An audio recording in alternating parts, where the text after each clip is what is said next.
We welcome you all to the Robert C. Williams Museum of Papermaking virtual panel series. This series is designed to highlight the artists of the 7th National Collegiate Hand Paper Art Triennial sponsored by the North American Hand Papermakers. I'm Jerusha Graham, the museum coordinator, and tonight I am joined by Sanaz Haghani, David Klos, and Kimberly McWhorter with a special intro by the founding coordinator of the triennial and past president of North American Hand Papermakers, Lynn Soers. And now to introduce our panelists, we are thrilled to hear from these artists who have contributed to a wonderful exhibition. So David Klos was born in Munich, Germany, and raised in Sarasota, Florida. He received a BFA from Wrangling College of Art and Design and took a summer residency at Pennsylvania Academy of Fine Arts. He has exhibited in galleries and festivals in Florida, Pennsylvania, and Ohio. David works in many mediums with a focus in sculpture and printmaking. His work is created from used and found materials that he forms to represent recognizable objects. These pieces are designed to spark conversation about U.S. consumer culture and behavior.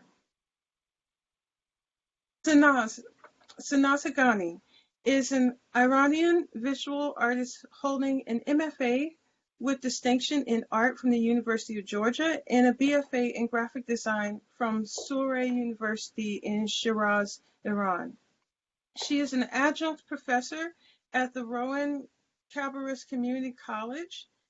And before joining RCCC, she worked as an adjunct professor in the Department of Printmaking and Book Arts at the University of Georgia and was an instructor in foundation drawing at Montana State University in Bozeman, Montana. Haghani also worked as a graphic designer for 8 years in Iran, where she taught graphic design and drawing courses. She has presented her work across the United States, i.e. the Museum of Contemporary Art, Georgia, the Georgia Museum of Art, the Missoula Art Museum, Montana, and she has exhibited internationally in multiple solo, group, and competitive exhibitions. She was one of 5 women in Georgia to exhibit in Paper Roots Women to Watch 2020, organized by the Georgia Committee for the National Museum of Women in the Arts.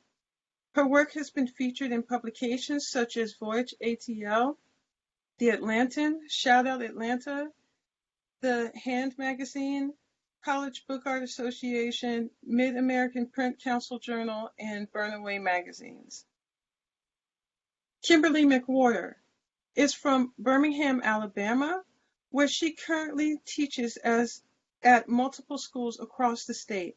She received her BFA concentrating in printmaking from the University of Montevallo in 2015. As a first-generation college student, she was encouraged by the generous faculty in the McNair Scholars Program to pursue a master's degree, which she received from the University of Georgia in 2019. Kimberly's studio practice is rooted in both printmaking and papermaking, with the incorporation of video, sculpture, and digital fabrication.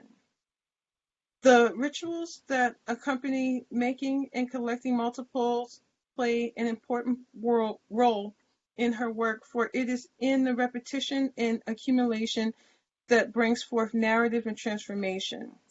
Transformation from the overlooked and discarded object into an uncanny collection, revealing fragments of our human experience. Her work has been exhibited in Washington State, Philadelphia, Cleveland, Alabama, Georgia, and Germany. And then Lynn Soers, who will be giving our some history and introduction of the exhibition. Lynn Soers is a Washington, D.C. based artist and recent Smithsonian Artist Research Fellow. Her exhibitions in the past year include Topographies of Life, Roger Soers Watkin, at the American University Museum in D.C., and Pulparazzi, Painting with Paper in Jamestown, Rhode Island. Soers just completed a 2-year term as president of North American Hand Papermakers and is the founding director of the Collegiate Hand Paper Triennial. and the Fabriano Paper Print Book Summer Study Program. She was guest editor of the 2016 winter issue of Hand Papermaking magazine on the papermaking of Italy.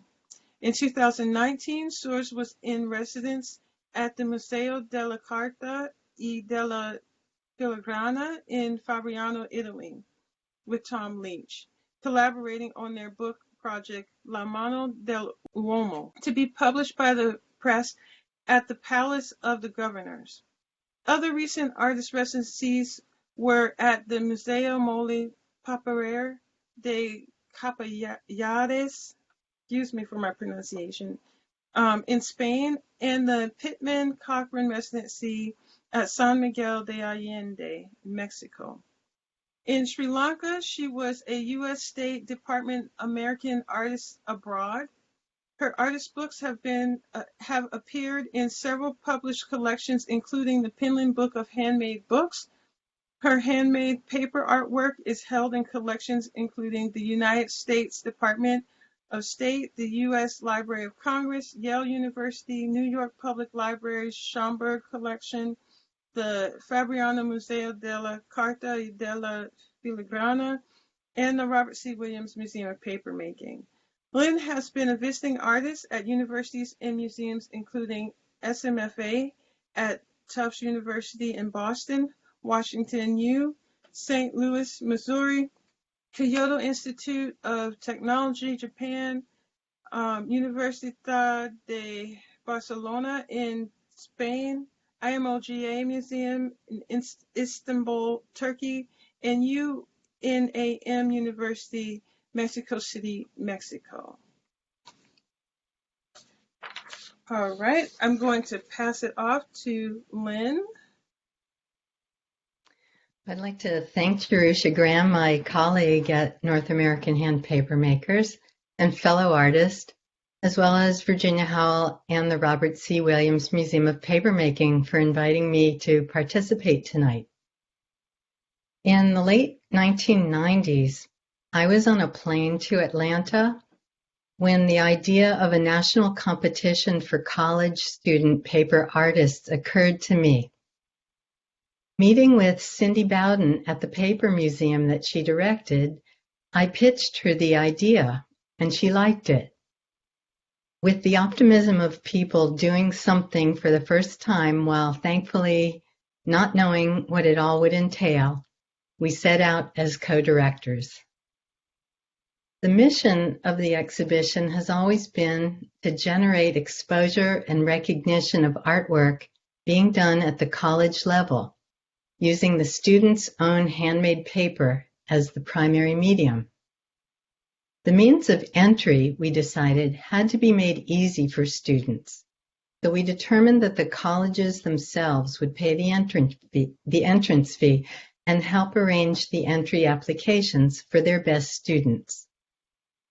It is rewarding and fitting that this current 20-year anniversary exhibition is at the Paper Museum again. The very first exhibition opened at the museum in 1999. There were excellent jurors, Joanne Moser, the senior curator at the Smithsonian American Art Museum, and Jane Farmer, independent curator of the groundbreaking national exhibition New American Paperworks. The show traveled to several venues, that is, to various university galleries across the country. In-kind awards were obtained from the important papermaking vendors and organizations, and the museum provided a purchase award. So much has changed since 1999. Then, many people didn't even use email, and all the exchange of images was done through slides, and the call for entries was designed by students at the college where I taught, and printed and mailed out to all the colleges across the country where papermaking was offered. The critically important early sponsorship of the Paper Museum meant that the collegiate paper triennial was going to exist, that it was going to survive the demands of cost and effort needed to keep a competition and exhibition series continuing every 3 years. After some years under the Paper Museum's protective umbrella, the triennial continued, first seated at Columbia College Chicago while I had an interim position there, and then at Rutgers University in New Jersey when I went into co-directorship with Ann Q. McCune of the Brodsky Center there. The administration evolved according to which papermaking colleagues could spare the time and energy to work with me on administering each triennial. We had to figure out in what city the juries would meet in person for each triennial, while ultimately new technology finally made jury location irrelevant. But interestingly, the mission of the exhibition has remained for all 7 iterations of the competition. The entrance fees and application for entry are still covered by the colleges. The jurors have all been through all 7 competitions, the most prominent gallerists, curators, artists, and papermaking collaborators, among the most respected professionals in our field. New in-kind awards continue to be sponsored for student artists in the triennial, including some wonderful developments, such as workshops and internships at exciting venues, and a seat on the board of Hand Papermaking magazine, all in recognition of the excellence of the student artists. We've shown over the years at many university galleries and the Morgan Conservatory, each hosting receptions and sending out valuable publicity for the student participants. Many in the community of papermaking, it turns out, have wanted to support a great group of student artists. Excitingly, the participants of the early exhibitions are now artists in their own right, university professors, and one, Megan Singleton, the recipient of the Tallis Award for the 2011 triennial, co-directed the 7th triennial with me. An amazing development took place in 2019. As president of North American Hand Papermakers, then called Friends of Dart Hunter, I could see how much a rotating cycle of exhibitions could serve all the artists in that organization. The board of the organization decided to take over the 7th triennial, which Megan and I had already started working on, as part of their 3-year exhibition cycle. So, after some years under various excellent temporary sponsors, the triennial now has a permanent sponsor in the North American Hand Papermakers. Jerusha Graham, chairing this panel tonight, is the Vice President of Exhibitions and heads that area for the organization. All this is terrific news for the Collegiate Paper Triennial. The artists in the current triennial are an important part of what is growing into a long line of outstanding artists, showing in a national exhibition at prominent venues, also very well deserved by the students in these shows. Taking a look at the fantastic installation at the Paper Museum, it's clear to see that the work is diverse, impressive, and accomplished. It's ambitious. It pushes boundaries. And it takes papermaking beyond expectations, outside of the necessary limitations of its origin in craft, commerce, and communication, into a world that is defined now only by the reach of each artist who uses papermaking for an artistic medium. Thank you.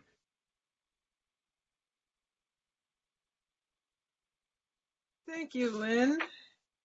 And we're going to go to David. All right, so hello, my name is David Klos, and I'm a Ringling College of Art and Design graduate. And today I'm going to talk a little bit about my idea, concept, materials, and process of my work that's in the show Reassembled in the US. So this is the piece that's presented in the paper exhibition now, and I called it Reassembled in the US. The shirt on top is made entirely out of dryer lint, and as you can see in the picture on the right, The t-shirt on the bottom is a knockoff of the lynch shirt. My concept was the difference between value of an object and the value of a duplicate, as well as taking something that once had value and making it valuable again. This piece was also part of a larger body of work that I did for my senior thesis. When I was developing my senior thesis, I realized that my inspiration came from being raised in a European household. My father is German and my mother is Slovak, and I was born in Germany, but however, I moved to Sarasota, Florida before I was even 1 year old. So I always felt like I was more of an American than anything. I knew my household was different than most American households because we didn't spend money the same way other families would spend theirs. But it wasn't until college when I realized I had want for things I didn't need or had little use for. But then I asked myself, why do I want these things? And then this led me to the creation of my thesis. And so this was one of my first pieces I made for the thesis, Mariah Carey's engagement ring. I was talking a lot about value of diamonds, how the value of an object can increase when a celebrity is wearing it, celebrity endorsement, and then just in general, diamonds play on marriage. I made the diamond out of salt rock. And the band out of an aluminum food tray, and the two diamond side stones were cut out of hot glue. As for the display, I used cardboard and black paper, construction paper, and I found this damaged plexiglass cover to tie it all together. And then here's an image of the ring, the actual ring for reference.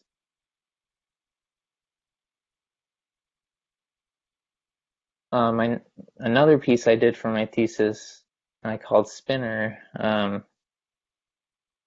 made my own life-size spinner rim. Being that this is a custom vehicle accessory, I questioned why was there a market for such a niche thing? Why pay for expensive things that had no added value to functionality purely for decorative and status purposes?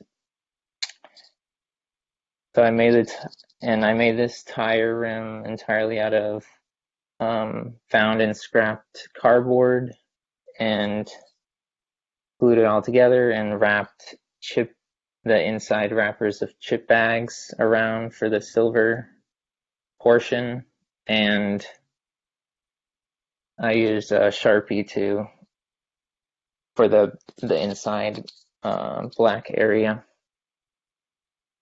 And for the display shelf, I was also wrapped cardboard. So materials is another big part of my work. So I'll talk a little bit about the dryer lint. I started collecting dryer lint from my home dryer since I was in middle school. I always liked the various textures and colors that came out of it, and I saved it thinking I can make something out of this one day. And in high school, I started making small 3D animal sculptures out of the lint. And then in college, I was trying to figure out what I wanted to make out of it, since I've collected so much of it by then. But I wanted it to be more conceptual and serious. because it was college. And then, so I thought to myself, I was on the high school tennis team, but I never ended up getting a Letterman jacket out of it. And to me, I was interested in how Letterman jacket signifies tradition, school, team pride, and was a display of personal awards earned in athletics and academics. So I made one out myself out of dryer lint by laying it all out on the floor in the shape of a Letterman jacket. And it was beautiful, but also a little bit sad at the same time. I really enjoyed working with this fragile material, and I wondered how I could further use this material to make objects in the future. So I decided to put this lint through the paper making process. It was already a fiber, and people were making paper out of cotton and shirt fibers already, so I thought, why not try making something out of dryer lint? So I decided to make a t-shirt this time. However, I needed a lot more dryer lint, I found out, so I had to go to the dry cleaner or the laundromat and ask for all the lint they could give me, and I ended up getting a large garbage bag full. And since the fibers were so short already, I did not need to beat them. So I simply put them in water and broke them apart by hand. Used a screen mold and decal, and then pressed it in between blotting paper, cardboard, and some weights, and set a fan behind it so that the air could run through and through the cardboard corrugation, and I let it dry overnight.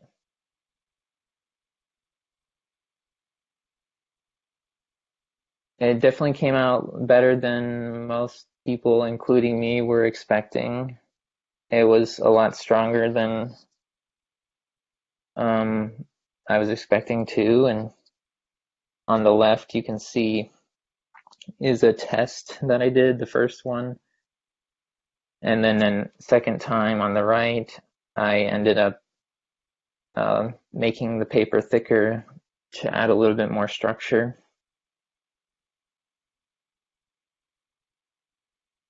And then I went into making my own shirt template, figuring out all the logistics.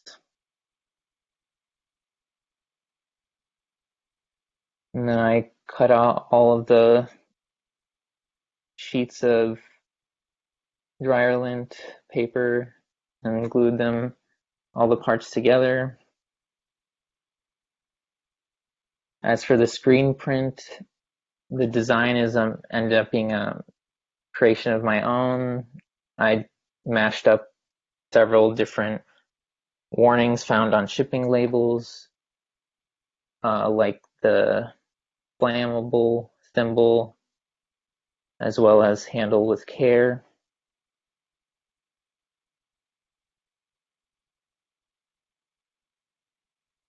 I only had a few chances to print on the lint shirt. Luckily, I got it right the first time, so that turned out great.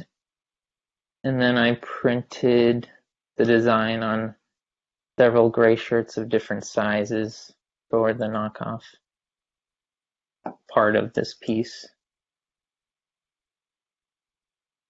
And this brings us back to the final piece, Reassembled in the US, which I called it this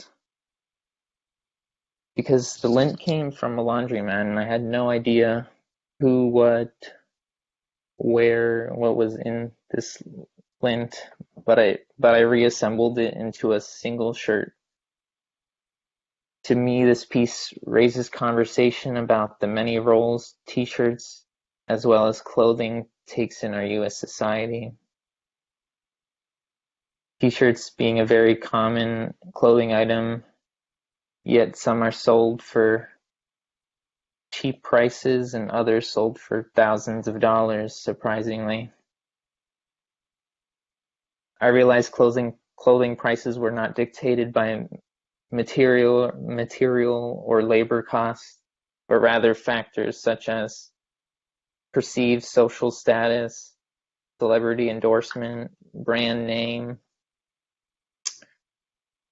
So another part of the piece is the knockoff of that hangs below the lint shirt.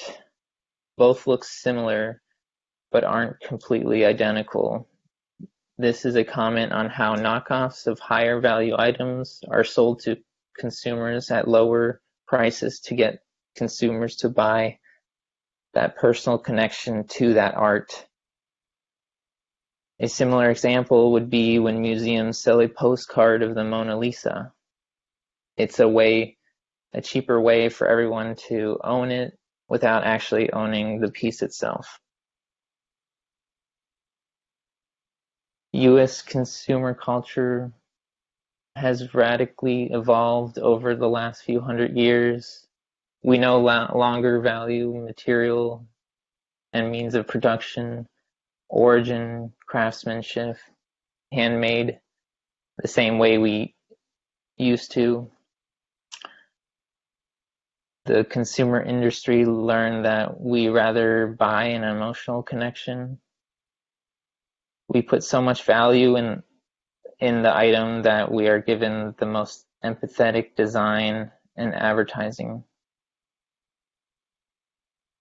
It's all about the emotional connection between the consumer and the product.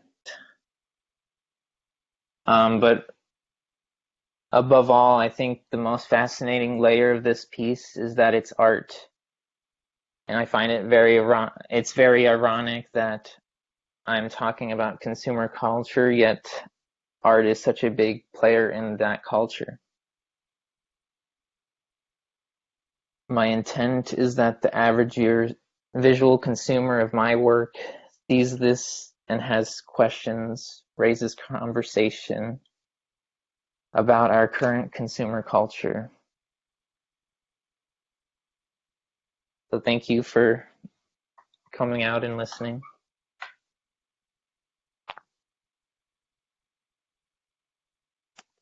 Thank you, David. We're going to have a presentation from Sanaz Haghani. Hi everyone, I am Sanaz Haghani and I am an Iranian interdisciplinary artist based in Athens, Georgia. I want to introduce myself as a storyteller. Storytelling is efficient because it allows me to transmit my message by activating my viewers' emotions, such as through empathy or sensitivity. And it helps me to piece my imagination and stories together. I try to visualize the stories of women's lives by depicting those narrations in various ways, such as with installations, artist books, or sculptures crafted of handmade paper. I try to make a visual expression, an image that penetrates the viewer's minds, even if just for a moment. Forgotten Identity is the title of a work that I have on display at the Robert Williams Museum of Papermaking. I perform my visualization by using printmaking and papermaking techniques. In my work, the technique, material, and execution are selected based on the idea behind each piece. Different printmaking and papermaking techniques help me to project some of my thoughts and imagination. Historically, paper has been used as a medium to deliver messages. This ancient print medium has become a surface for my vision, a place where I can visualize my own imagination. For this installation, I was thinking about borrowing something personal from the women whose experiences and stories I was trying to visualize. I started to collect materials like used prayer veils or chador. Chador is a fabric that has been used as a cover for Iranian women in different historical periods over past centuries. The hijab represents 3,000 years of history and has taken on different shapes and color in different historical eras. First it was white, and then it turned to blue indigo. In some areas it appears with pattern, and finally it became black, the way women wear it these days. But the hijab that I am talking about does not refer to the custom of dress in today's society. I'm talking about the veil that can be placed over the thoughts, beliefs, and even the imagination of a human being. I wanted to talk about boundaries, or about being protected and defended. For this installation, I used handmade papers made from cotton fiber, and the fiber is extracted from chador. The chador fiber was processed into the paper pulp, which was used to make paper sheets and then allowed to dry into the female form. I collected chadors that had been worn by women, used them as an ingredient to make my paper, and then used the paper to make chadors again. My intention was to actually use the paper as the most effective medium in history to tell my story, and at the same time to use the chador fabric to create this medium. I was looking to envision a presence, to add something that had belonged to or had been somehow used but by someone that I was referencing. I wanted to convey both being and not being seen, or maybe to reach an invisible presence. The installation metaphorically represents the female presence in Iranian society. Femininity is a social construct that both hinders and empowers, and I try to cover both of these aspects of womanhood in my work.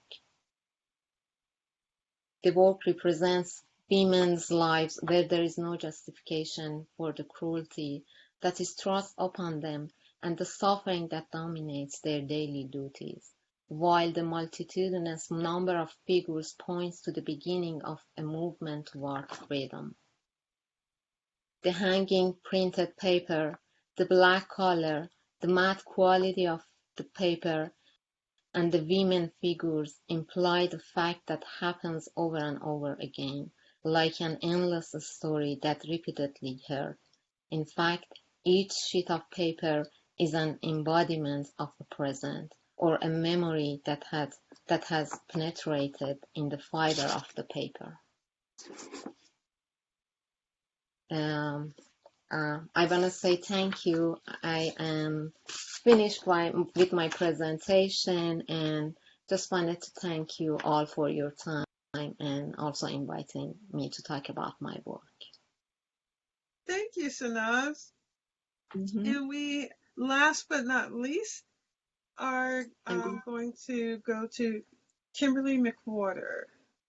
So it's great to see all of your beautiful faces, both familiar and new. I'm Kimberly, and my practice is centered around printmaking and book arts. So about 8 years ago, I began making 3D forms that could be disassembled into flat pieces and run through a press to make prints. The printing matrix could then be reassembled to form the dimensional object I started with. I also explored cutting out the prints and assembling those into paper versions of the original sculpture. I began working digitally to fabricate these sculptures so that I could explore using a laser cutter, a CNC machine, and even a 3D printer to create my matrices. This evolution was groundbreaking for me because it became a beautiful love child between my sculpture and printmaking practice. The ancient craft of both printmaking and hand papermaking is still so magical today because they're open to collaboration, not just between artists and disciplines, but with new technologies that are continuing to expand the boundaries of what's possible. And so that being said, the majority of my handmade paper is created with the intentions of placing it onto a dimensional object to dry. The figurative forms used for these paper castings are digitally fabricated and assembled by hand, while others are collected from the trash or recycling. I've always had a tendency to collect and gather discarded stuff, but I have to stop myself more and more these days because there's just so much of it around me. In my research, I learned that my fascination with what most people call trash aligned with the philosophies of new materialism, which is an interdisciplinary field of inquiry that challenges assumptions about our capacity as humans to control nature. So, new materialism shares an agenda with posthumanism in that they both seek to reposition our human-centered ideas on agency to say that we are not the only influencing actors in the world, but instead that all matter has agency and is pulsing with life. Jane Bennett's book, Vibrant Matter, A Political Ecology of Things, is so delightfully challenging for me. Bennett writes that things have power, both dramatic and subtle, while demonstrating that human and non-human entities, including inorganic matter, are composed of what she calls vibrant matter. So if we're in a world of vibrant matter where everything is full of life, things that we may consider to be dead, such as paper, for instance, are not actually dead at all, but are very much alive. And even within our own bodies, there is this vital materiality that is not exclusively human. So it's more than just yourself that you're seeing when you look into the mirror, because there are thousands of bacterial others, these other bodies within your body. So when we think of ourselves as vital materialities instead of singular, autonomous, independent, self-governing beings, a lot happens with the concept of agency. And an energetic and lively force of things comes to play while completely dissolving any human privilege. And it is here at this realization that my obsession with overbeaten abaca fiber began, partly because its fibers have the same, many of the same characteristics as flesh. You know, it's elastic, it's flexible, it's extremely strong, and is the embodiment of recorded experiences before the digital revolution. But I was also mesmerized by the dramatic transformations that the abaca fiber goes through while drying, and also when becoming saturated with water again, all of which I'm able to witness while working on a piece. So being able to watch as the abaca fibers dry on top of an object, twisting itself, pulling, bending, shrinking, and even sometimes breaking under its own pressure really resonates with my soul. So holding on to the idea that all matter, regardless of form, is full of life, the paper castings that I'm making, whether boxes or figures or larger sheets, begin to shape shift, moving in and out of focus as they morph from the raw fiber to a medium of paper and ultimately into another lively force full of emotion, much like myself. The boxes, which are currently at the RCW Paper Museum, were cast using found and discarded packages, and really wonderful interactions took place between the wet abaca sheets and as they dried on top of the dirty, abused, and sometimes even crushed boxes. I found that any markings, stickers, and dirt would beautifully transfer to the abaca once it had dried, leaving behind traces of where the box had been and even hints of the people who had an influence on it. There are so many boxes moving around the world at any given moment. Sometimes I get the impression that there are more boxes than people, but I don't know if that's true. Um, so while casting the boxes, I became a bit obsessed with packages, both in a very physical way by comparing proportions and deciding which were unique enough to make a casting from, but also in a digital tracking way. Literally, the movements of a box, its life cycle, and how many people the box had an influence on before it called out to me. And this train of thought led me to compare similarities between myself and boxes. You know, we both contain and hold things, we travel, we even have digital profiles to see online that share locations and even pictures of where we are, you know, like the ones at your front doorstep. So our exterior is simultaneously our interior, with our skin being the tactile boundary between what we call self and other.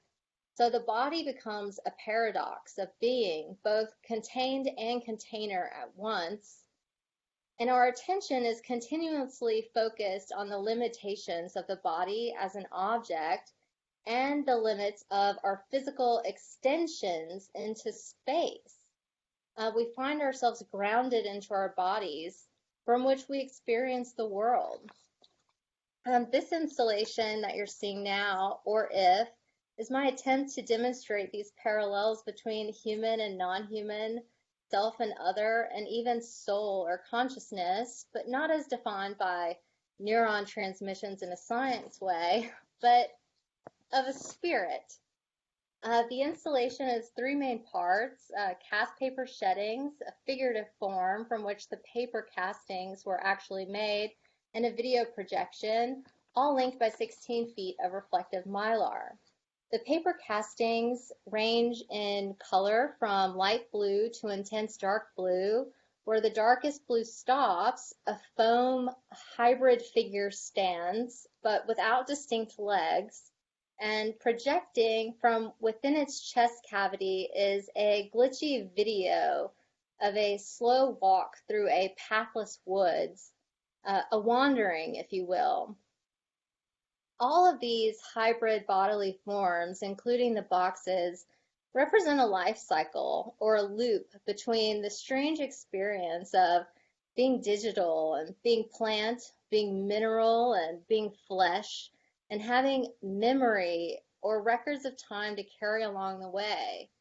And it's through this work that I am deeply considering what defines me as human in this space, time, and epic, and what my future self has the potential to become. Which is to say that this vibrant matter that's within all of us and around us can never really be thrown away because it continues its activities even as a discarded, unwanted, or seemingly dead thing. In closing, I just want to say how refreshing it is to talk about paper right now. It's exactly what I needed at the end of October. And thank you so much to Jerusha for inviting me to be a part of the panel, and to y'all for coming and listening with us. Thank you so much. Thank you, Kimberly. Now we're going to open it up for questions. You all are out there listening are encouraged and invited to put some questions in the chat. And kind of while you're kicking that off, I've got a few questions to ask the panelists. And you all touched on it in your presentations, but what is it about paper that you found it to be a medium to embrace? I'll maybe pose this to Sanaz. As you talked about your process and that you're using paper, but what is it? What is it specifically about this medium? Okay, so about your question, I think, as I said, I was looking to add something really personal or something that belonged to someone from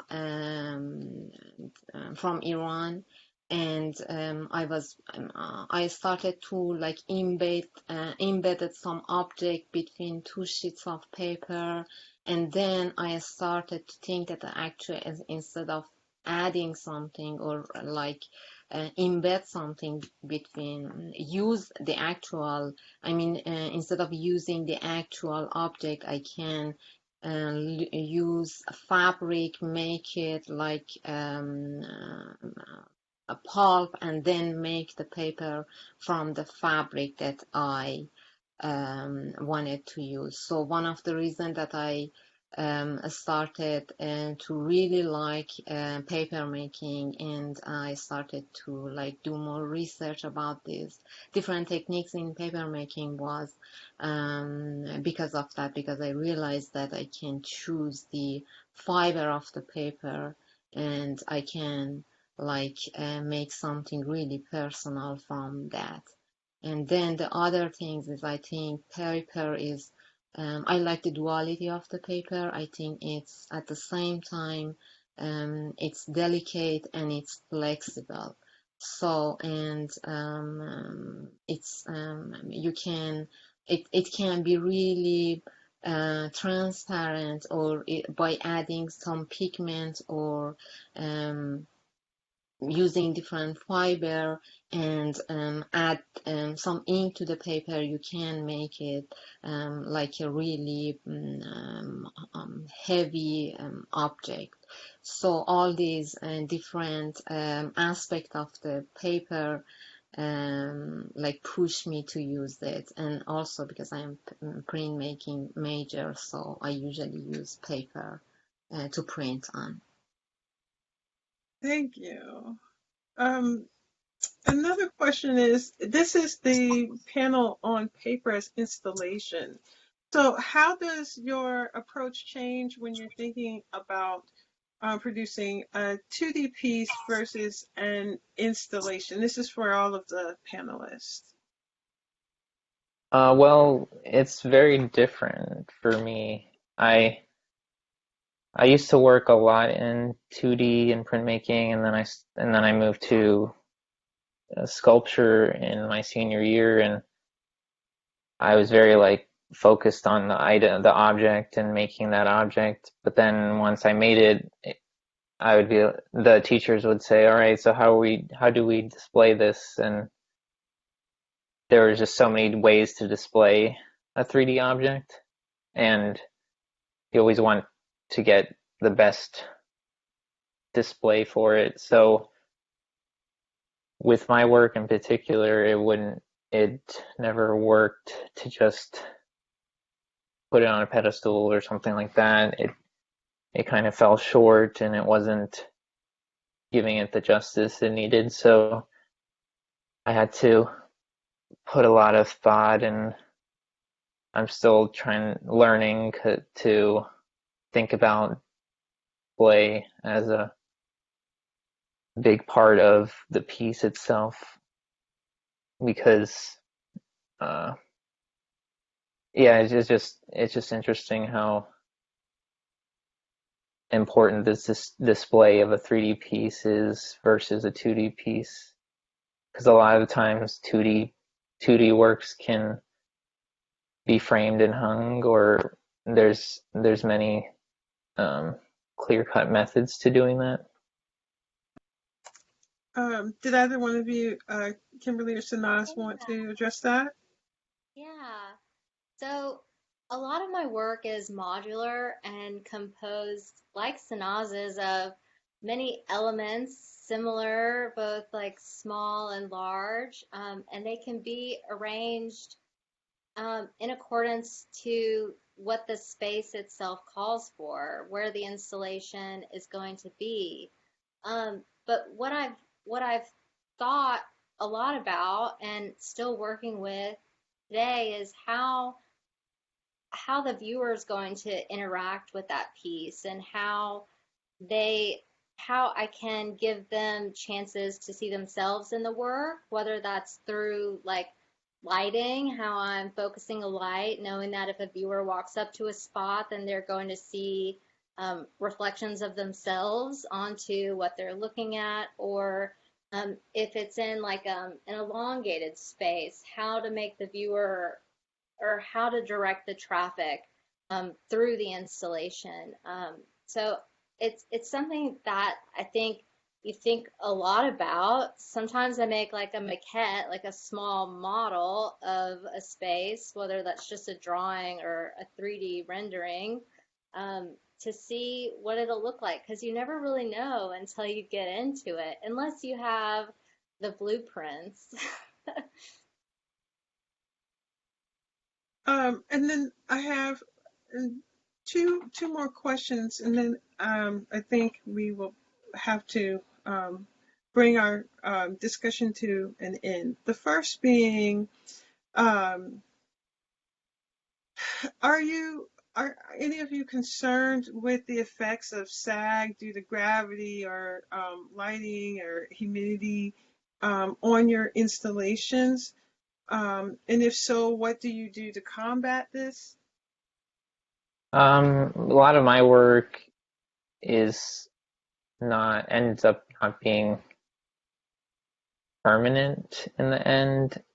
So it's kind of a lot of trial and error. So if I want to revive a piece, I'll have to rebuild something or figure out a new way of constructing it. And when working with found materials, you have a lot of learning process through it all. So I'm not usually concerned about it until it kind of starts to come in play, or somebody mentions it, or yeah.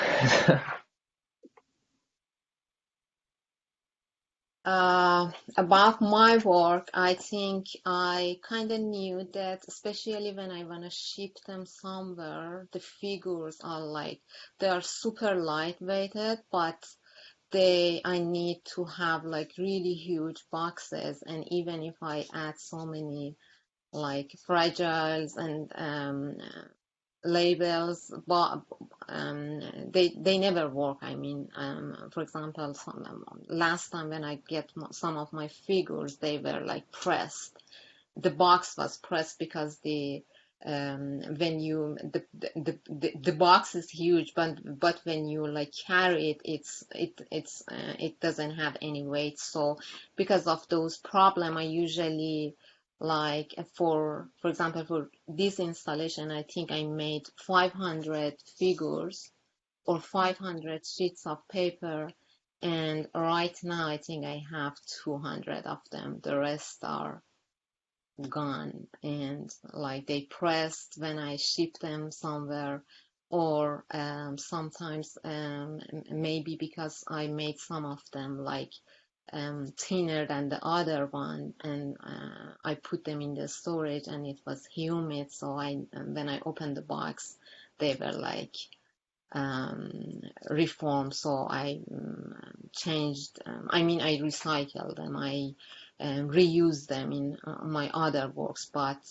what I do usually, I usually have two plans, and I usually have make more work to have another plan. I don't know if I answered your question, but that's what I do. Yeah. And Kimberly, did you want to? Because you talked Yeah, about agency in the material.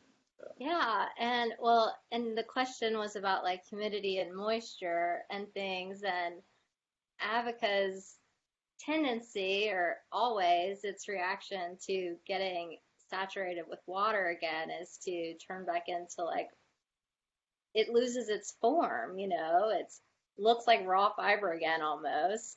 It's just, it's not what I made.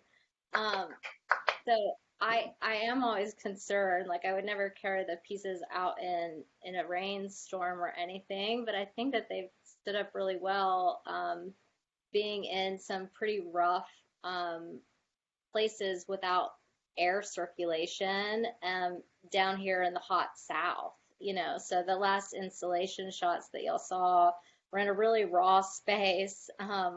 So raw, in fact, that there were exposed pipes above the installation that actually ended up leaking a little bit onto the paper fibers, the castings, and so those that caused breakdowns in the material, but it it just goes along with the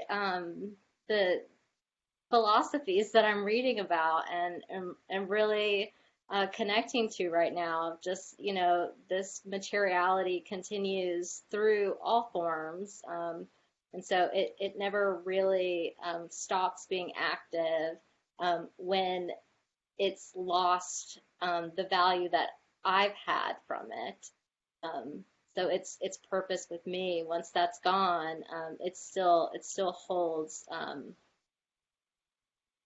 vibrancy. It's still active. And then this question is actually directed towards Lynn. So earlier when panelists were, we were kind of going through practice, you mentioned just the need to include conversations, conceptual talk and conversations about handmade paperworks. And I just wanted to know if you'd like to share any of your thoughts um, about that, or you know, specifically in relation to paper and as installation. No, I think we were talking about a sort of a dearth in the world of people who use handmade paper as an art medium, um, of taking it beyond just the here's how you make this and here's how you make that, and into the conceptual where the rest of the art world dwells in our time. And so it's really interesting and gratifying for me to hear all three of you all talking about the things that you think about, the things you read about, the things you've experienced in your lives that actually cause you to make the things that you make. I mean, that makes so much sense to me, and that's how I function as an artist, absolutely. And so, you know, in terms of installation, I was almost kind of wondering to myself as y'all were talking, each one of you, if you found that actually making the object itself, and then there's the concept that, you know, where your head is dwelling, if one of them subjugates the other, and it's not that you have to answer this, but, you know, we make things and we're so involved with the making, and yet we're always thinking about these greater things. Each one of you has touched upon something that just has made my head explode during this evening.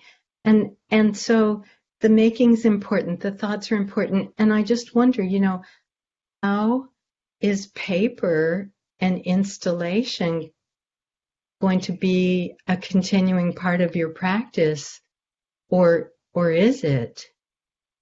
So, like I said, I don't know if there's an answer or not, but those are my thoughts. Well, for me, paper, well, I work with whatever material. So I usually collect some materials, and then I think of a lot of the conceptual and ideas, and then I decide, well, what materials are best going to represent this idea and concept, and then I work with whatever materials needed. And in this case, it happened to be dryer lint and to make it more sturdy, I put it through the paper making process. So I'm just like I'm ending up slowly expanding my library of things I know how to do and things I can do and learn craft-wise to further my art in the future. I mean, making the paper was a lot of fun, and up until then, I never really thought of paper in that way. So I'm not sure when I'll be making another piece with paper making process, but when I was making that, I definitely had a few ideas pop up in the future of letting paper dry on 3D objects and taking on the form, kind of like Sanaz does with making a form, like positive, negative forms like that. For me, I'll definitely be continuing paper as installation. Um, the great thing about having pieces that are modular, and I really love making piles and like swarms, is that it leaves room for potential and growth and rearrangements later in the future. These pieces none of them are separate from each other. They're each a continuation of the same ideas that I'm thinking about. And conceptually, when I first got into grad school, my first year, it was so hard because I was reading all of this theory and I wanted so badly to connect it to things that I was making, and that way of working just did not flow with me. It really prevented the work from almost coming into its own. Like I was thinking too hard about the concepts. So I had to let go. And, it's on a good day that I can wrap my head around like the simplest of new materialism philosophies. But most of the time, I find that those like interweave, and just like the work that I'm making, those ideas morph and like fold in on each other and become just like a tangled web in my mind. And to say, did the concept or the work come first, or what's your process? It's kind of like the chicken or the egg. I think they both just happen. And for me, I have to really let something marinate and like simmer in my mind, even if it's just like one sentence um, of Jane Bennett's writing, just like one sentence. And I have to just let that marinate in there. And while I'm working is really when I'm in the process of making paper and making the installations and digitally fabricating is when all of those connections start happening. It's when I do my best thinking about the work. I definitely am going to use paper because I personally like to try different materials, and I've been trying like work or even print on the on like wood boards, on fabric, on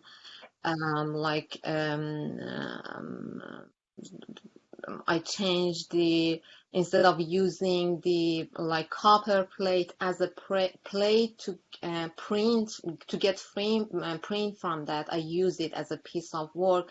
But at the end, each time when I try other mediums, I go back to use paper, because I think I really enjoy working with it. And especially when you get to the point that you want to make the actual paper, and you realize that there is like so many unlimited techniques that you can just each technique, I think they make me being more creative. And when I learn new technique, there's like so many new ideas go to my mind. So I really enjoy that. And even when I wanna make an installation, most of my works are installation based, and most of them I use paper. And I always like when I print on the paper, the paper absorb the ink really well. And even when I print black on the paper, when I hang it, when I add a light before and behind the paper, I can see I can see the light goes through the paper, and I like that translucency aspect of the paper. And I mean, there is so many different things that I can talk about about paper. And my answer is I think I'm going to use it like um, a lot. Wonderful, wonderful. I can't wait to see you all's future creations. We have one of our participants is asking, question has to do with texture. The participant writes, it strikes me that texture is imbricated in the artist's use of printmaking to evoke the body/embodiment. Can they talk about the various textural qualities of their artworks? I don't know if I was talking about texture that I get from different printmaking techniques. And I think, for example, when I use wood blocks, I get some like wood texture. I can get some wood texture on my paper. And I don't know. I think what I'm always looking. I like to play with the texture, and I usually like do multiple prints in my background, and then add the actual image or the final layer. So and I usually use different plates, like I use copper plates, because I think by etching the copper in different ways, I can get different textures. Or as I said, I use wood block prints, and there are so many other techniques in printmaking that you can get a really nice result from them. And I hope I answer your question. Thank you. I wish we had time to keep going, but I've got to close it out. We've gone over time. Once again, I appreciate you all being our first in a series of 3 virtual panels for the 7th National Collegiate Paper Triennial.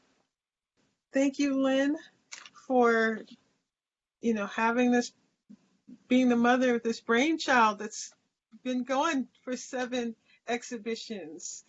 So, and we look forward to the 8th. Yeah, for sure. Thank you so much, Jerusha, and everyone. Wonderful panelists. Yeah, thank you. Have a wonderful night. Good Happy night. Wednesday.